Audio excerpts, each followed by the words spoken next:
বিশ্বাস করো HSC 28 batch তোমরা যারা আছো, তোমাদের নিয়ে যে একটা টালমাটাল অবস্থা শুরু হয়েছে, এইটা থেকে তোমরা নিজেকে মুক্ত করো, নিজেকে টোটালি ঝেড়ে ফেলো ওই বিষয়টা নিয়ে।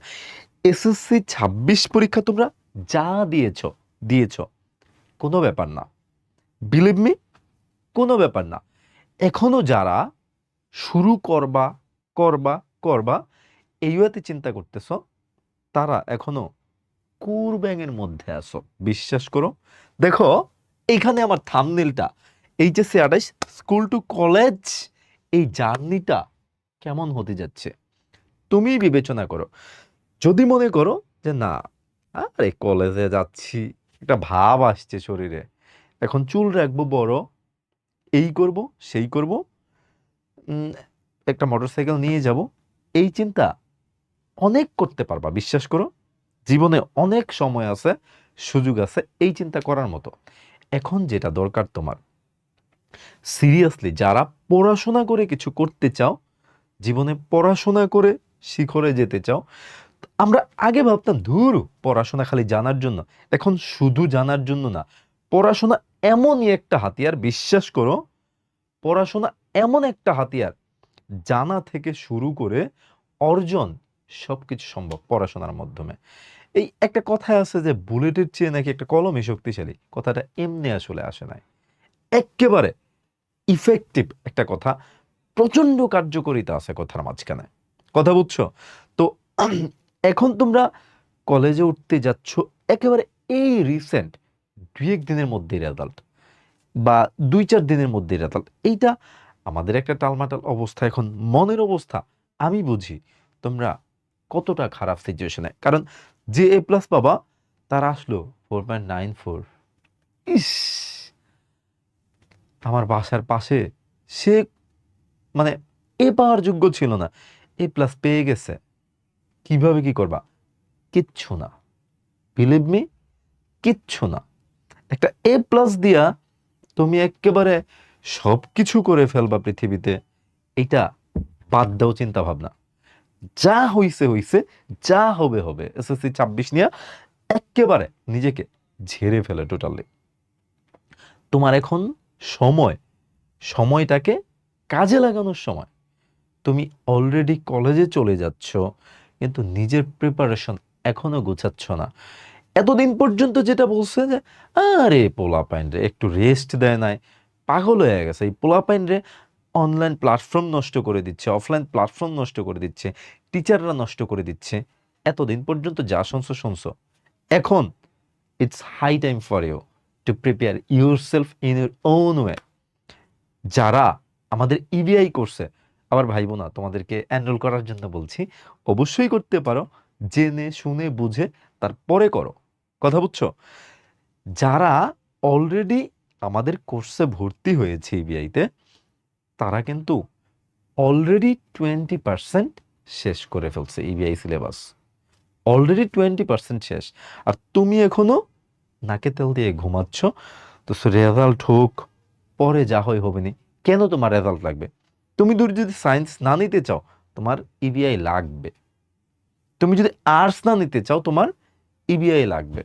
তুমি যদি কমার্স না নিতে চাও, ইবিআই লাগবে। দ্যাট মিন্স তুমি যদি সামনে এগুতে চাও এসএসসির পরে, মানে এইচএসসি লেভেল, আর যারা চিন্তা করতেছো যাই একটা পলিটেকনিকে যাই ভর্তি হই, অথবা একটা প্যারামেডিক্যালে যেয়ে ভর্তি হই, ডাক্তার হয়ে যাব, ওই যে আমার এখন সেই বাসের গল্পটাই মনে পড়ছে। কারণ পড়াশোনা করবা না, চিন্তা ভাবনা এমন থাকবে, তোমার ফ্যামিলি চিন্তা ভাবনা এমন থাকবে। আমি একদিন বাসে করে যাচ্ছিলাম, বুঝছো, এক মেয়ে এমবিবিএস পরীক্ষা দিবে আর কি, এমবিবিএস মেডিকেলের জন্য পরীক্ষা দিবে, প্রচন্ড পড়াশোনা করতেছে। আমি তখন জগন্নাথ ইউনিভার্সিটিতে ফার্স্ট ইয়ারে পড়ি, ইংলিশে পড়ার ব্যাপারটা কিছুটা হলেও বুঝি। কেমন বুঝি? একটা সময় একটু পড়তেছি না, আমি কিভাবে বাইরে সময়টা নষ্ট করতেছি। আর এখন এমন অবস্থা হয়েছে, বিশ্বাস করো, মাঝে মধ্যে পড়তে বসলে মনে হয় হায় হায় আমি কেমনে পড়তে বসলাম। ঠিক উল্টা চিত্র ছিল যখন আমি ভার্সিটিতে ভর্তি হয়েছি, বাইরে বসে খেলাধুলা করতেছি। হায় হায়, আমি না সারাদিন পড়তাম, সারা বিকেল পড়তাম, রাতেও পড়তাম, তাহলে এই সময়টা কেমনে নষ্ট করতেছি। কি একটা সিনারিও চেঞ্জ দেখো, এখন হয়ে গেছে উল্টাটা। তো বাসের গল্পটা যেরকম ছিল সেটা হচ্ছে একদম বাসে করে যাচ্ছে, একটা মেয়ে মেডিকেল প্রিপারেশন নিচ্ছে, খুব পড়াশোনা করতেছে। আমি তো বুঝি আসলে মেডিকেলের প্রিপারেশন নিতে গেলে মানে দিন দুনিয়া আলাদা করে তারপরে এক চিত্তে সেখানে থাকতে হয়। তো এটা খুব স্বাভাবিক ব্যাপার। এক মহিলা পাশের থেকে বলছে, "উম, বাপ ধরছুন, বাপ ধরছুন বাসের মধ্যে। আমার মেয়েও তো একটা মেডিকেলে পড়ে, কই এত তো পড়ে নাই।" মজার ব্যাপারটা খেয়াল করো, টুইস্টটা খেয়াল করো। আমি জিজ্ঞেস করলাম, আসসালামু আলাইকুম। সালামটা ডান হাতেই দিছি, বাম হাতে দেই নাই। বললাম যে, কোন মেডিকেলে পড়ে? বলতেছে ঢাকা মেডিকেলে। আমি বলছি ঢাকা মেডিকেল কোথায় এটা? বলে শ্যামলী। খাইছেনি মামলা। ঢাকা মেডিকেল হচ্ছে তোমার এই যে কি বলে এটাকে, এই যে স্থানটা তো তোমরা জানো তাই না?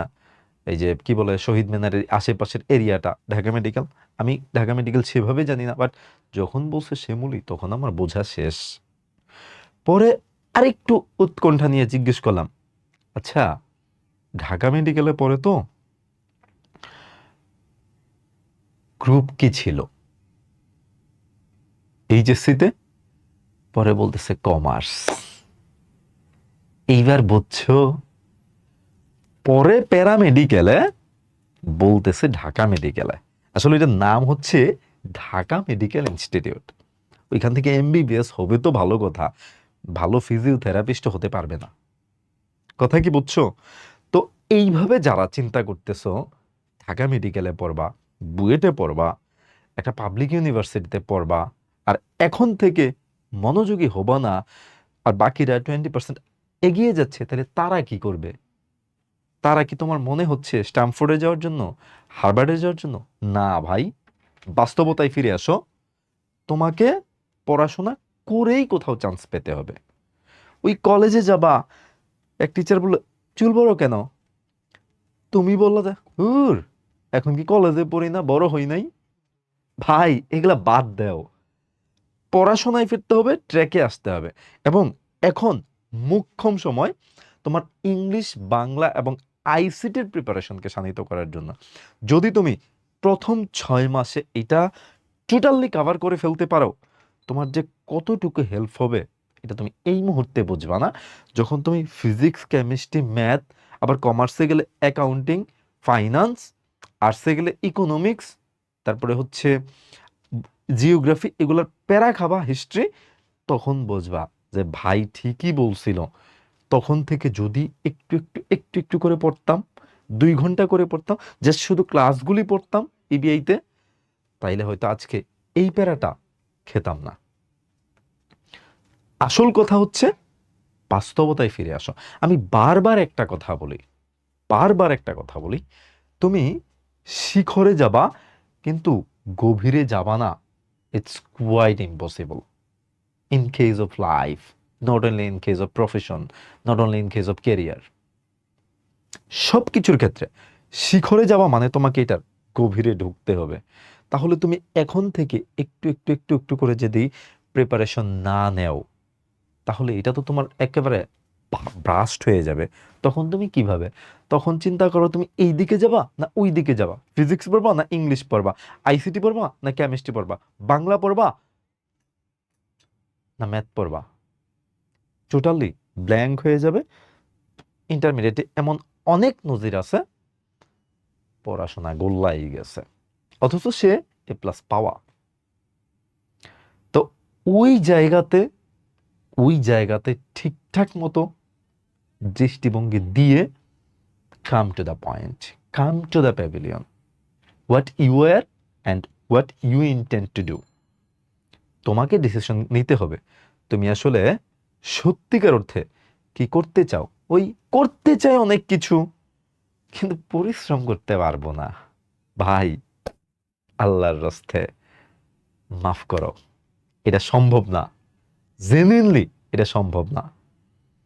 কারণ এমন বহু মেধাবী আছে, আমি নিজে মোটামুটি মেধাবী মানুষ ছিলাম, এমন অনেক মেধাবী দেখছি যারা ঝরে পড়ছে।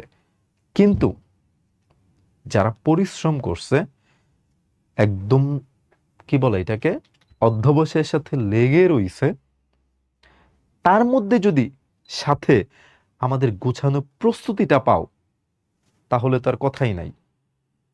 চেষ্টা করছি যথাসম্ভব আমাদের জায়গা থেকে চেষ্টা করা যায়, সেইভাবে চেষ্টা করতেছি যেন তোমাদেরকে শানিত করা যায় প্রিপারেশনটা। যারা মনে করতেছো পড়াশোনা করবা, শুধুমাত্র আমি তাদেরকে বলতেছি, এখন কথাটা এখন কথাটা শুধুমাত্র আমি তাদেরকে বলতেছি, যারা মনে করতেছো পড়াশোনা সত্যিকার অর্থে দরকার, করবা, তারা আমাদের ইবিআই কোর্সে ভর্তি হতে পারো। নিচে কোর্স লিংক দেয়া থাকবে। সবাই ভালো থাকবা। ধন্যবাদ সবাইকে।